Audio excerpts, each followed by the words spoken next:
There are so many myths and misconceptions about diabetes today. Let's clear it up with some myth busting. Myth number 1, young people get type 1 diabetes, older people get type 2 diabetes. This is wrong. Type 1 diabetes can develop at any age. But most people, even doctors, still think that type 1 diabetes is a juvenile childhood disease.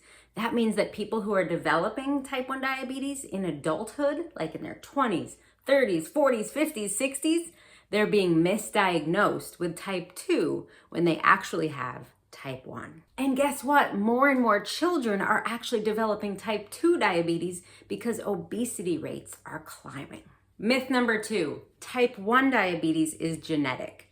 Actually, 90% of people who develop type 1 diabetes have no family history of the disease, which means we've all got to be on the lookout for the signs and symptoms of type 1 diabetes. By the way, those signs and symptoms include, intense thirst, peeing a lot because you're drinking so much, changes in your vision, losing weight in a way that doesn't really make any sense. Like, why am I losing so much weight? Total fatigue, kind of funny feelings of just total exhaustion in your arms and your legs. I think that's most of it. Speaking of symptoms, myth number 3, you don't know you have diabetes until you develop the symptoms. You can actually screen for the earliest stages of type 1 diabetes that develop potentially years before symptoms develop. That means that you can identify type 1 diabetes in stage 1 or stage 2, potentially years before you need daily insulin therapy. This is a big deal. It means if you do spot type 1 in stage 1 or stage 2, you could participate in clinical trials that are using therapies to actually stop the progression of type 1 diabetes, which means protecting your body's ability to produce insulin and hopefully preventing your need to go on daily insulin therapy. Trialnet.org. Check it out if you want to get screened or get your children or your relatives screened for the earliest stages of type 1 diabetes. It's a simple blood test. Myth number 4, there's a good kind of diabetes and a bad kind of diabetes. Everybody loves asking this, like, oh, you have type 1, is that the good kind or the bad kind? Listen, both types suck. Type 1 diabetes is really hard. Type 2 diabetes is really hard. Both of these types of diabetes, if you don't manage them and make the effort to get your blood sugars into a generally safe range, both of these diseases can absolutely wreak havoc on every part of your body and create life-threatening complications like kidney failure, loss of vision, terrible infections. There is no good type of diabetes. Myth number 5, people with type 2 can just reverse their diabetes by exercising more and eating more salads.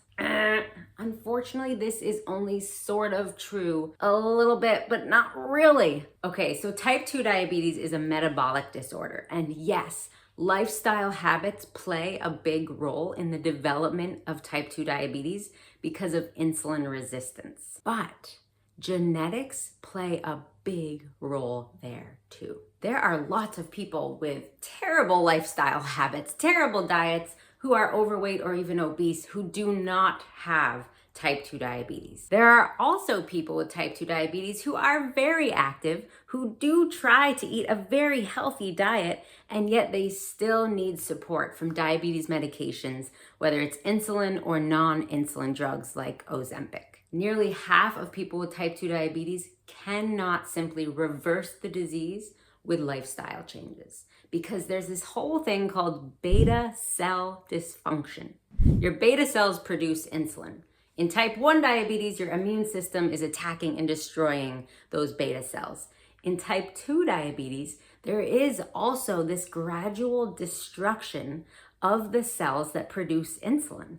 And this is more so in some people with type 2 than others. That means there's some people with type 2 who are producing less and less insulin over time. They are going to need help from other medications. Myth number 6, if you had diabetes, you would know it. You'd feel it. Not necessarily. When type 1 diabetes develops in childhood, the symptoms do come on very quickly and they're very intense. But type 1 and type 2 in adulthood can be very gradual. You can actually kind of miss the symptoms for a while. In fact, your body can actually acclimate to high blood sugar levels. So your blood sugar could be 300 or 400 all the time, and you think you feel normal because your body has adapted and gotten used to being that high. That means if you did suddenly start insulin and you got your blood sugar down to 100, you might actually feel awful at first. You might feel low because your body's gotten used to being so high. Myth number 7, people with diabetes can't eat sugar. This is not really true. Everyone with diabetes is a different human being. We each get to choose what our diet looks like. I eat dessert every single day. I count the carbs. I do my best to try to dose insulin for that dessert as a person with type 1 diabetes. I watch what happens. I add more insulin if I need to, and I take notes for the next time I eat that type of dessert.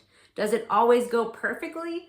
No, but even eating an apple and peanut butter doesn't necessarily go perfectly either. Just because I've been diagnosed with diabetes doesn't mean I suddenly have to eliminate all carbohydrates from my diet. My blood sugar is one part of my health. My mental health also matters, and my body does want some carbohydrates. For me, it's about balance. I only eat sugar once a day. The rest of my diet is very clean, whole food. That's what works for me, and I'm in no position to tell you, other people with diabetes, how they ought to be eating. Just because you're diagnosed with diabetes doesn't mean you suddenly have the world's best willpower. I know a lot of people who don't have diabetes who are eating crappy junk food every day that it's affecting their health, and yet we just say, well, that's no big deal. But those same people will turn around and shake their finger at people with diabetes for eating dessert. Let's let everybody choose for themselves what they want to eat, and just think about your own decisions. Oh, wait, speaking of sugar, myth number 8, diabetes is caused by eating too much sugar. No. Type 1 diabetes is an autoimmune disease. That means the immune system was triggered by, we're not even sure what at this point, but it definitely isn't sugar, to start attacking the beta cells in the pancreas.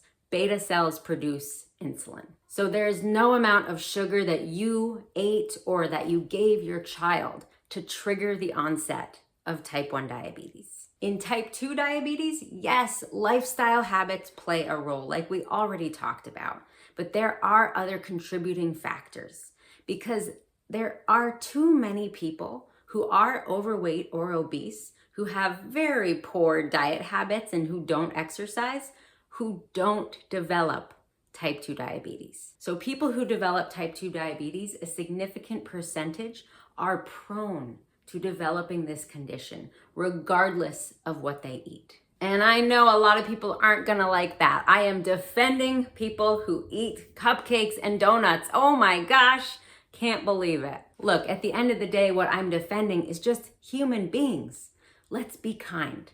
We do not need to guilt trip and scold and shame people who've developed type 2 diabetes, regardless of their lifestyle habits, regardless of whether they've tried to eat more salads and exercise more. Let's support everybody and just be kind. Thanks for watching Diabetes Nerd.